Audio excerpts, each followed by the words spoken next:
were in favor of freedom and democracy and peace. They were in favor of communism, atheism, and war. If you put it in that context, the lines are pretty clear. And I think it wasn't just those of us at West Point. I think the majority of Americans saw it that way in 63, 64, 65.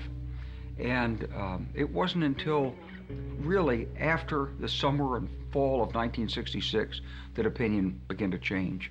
You know, I've tried to think back over how it happened that little by little I became concerned to the point where I wanted to take a direct political and emotional stand in certain issues. It started, I guess, about 4 years ago. I was living in France.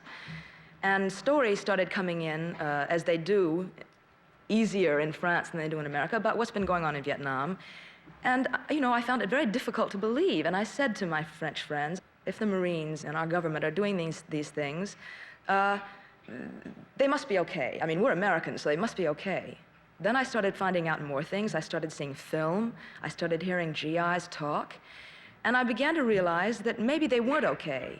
And that maybe as Americans, we are just as capable of atrocities, of mistakes, as all the other people in the world. We're no better, but we're no worse. And it's important for people to realize that just because the system says something is right, that it's right, maybe it's wrong. Well, once you face that, you have to start re-examining a lot of things.